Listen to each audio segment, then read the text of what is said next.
Olá, turma, estamos iniciando a nossa aula de matemática. Eu sou a professora Auricélia Barroso e hoje nós iremos conhecer as dízimas periódicas e a fração geratriz.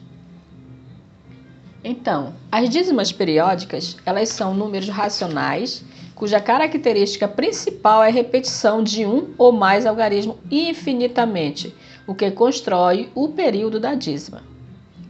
Esses números fazem parte do conjunto numérico dos racionais, representado pela letra Q. Dentro desse conjunto dos números racionais, ele abrange todos os outros conjuntos, que são os números inteiros, os números decimais finitos e os números decimais infinitos, ou seja, as dízimas periódicas. Então, nós vamos classificar as dízimas periódicas. Elas são classificadas. A primeira, dízimas periódicas simples, onde os números decimais infinitos simples, o período de repetição aparece logo após a vírgula. Então, nós temos aqui o exemplo 0,2222, 0,444. Então, depois da vírgula, apenas um algarismo se repete. Então, ele é considerado uma dízima simples. Depois, nós temos as dízimas periódicas compostas, ou seja, a vírgula não é seguida diretamente do período, mas existe um ou mais algarismos que a separa da parte infinita. Então, vejam aí o exemplo dessas dízimas periódicas compostas. Aqui nós temos agora a fração geratriz. O que é a fração geratriz? Ela é aquela que dá origem a uma dízima periódica, ou seja, uma das frações que não pode ser transformada em um número decimal exato e é representado através de uma dízima simples ou composta, como nós vimos anteriormente. O processo de encontrar a fração geratriz pode ser realizado através de alguns passos que nós vamos ver agora. Então, esses passos são: primeiro passo, nós vamos relacionar a dízima periódica a uma incógnita, ou seja, a uma letra x. Então, essa dízima periódica x é igual a 0,666, é uma dízima periódica.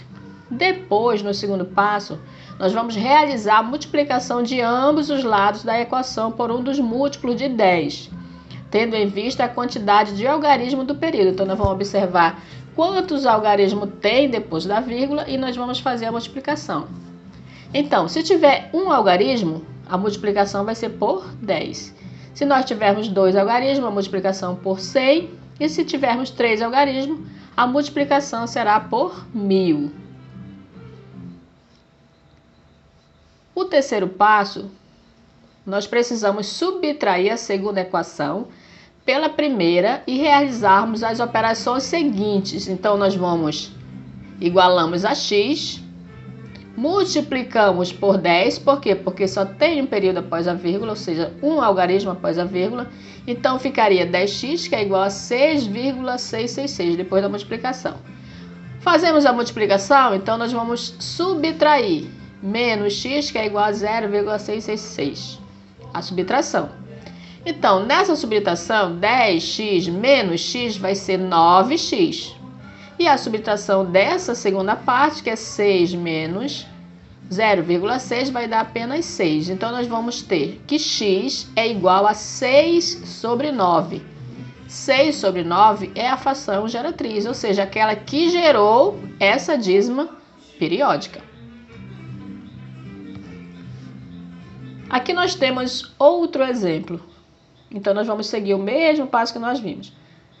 Então, nós temos aqui, nós vamos igualar a x, como já foi falado.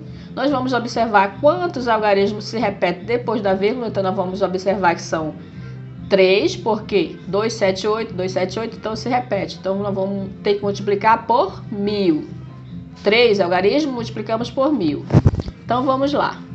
1000 multiplicado por x vai dar 1000x. E 1000 multiplicado pela dízima periódica vai ser 278, e se repete. Então, nós vamos fazer a subtração, como nós fizemos no primeiro exemplo. Então, menos x mais a dízima. Então, nós vamos obter o valor de 999x, que é igual a 278.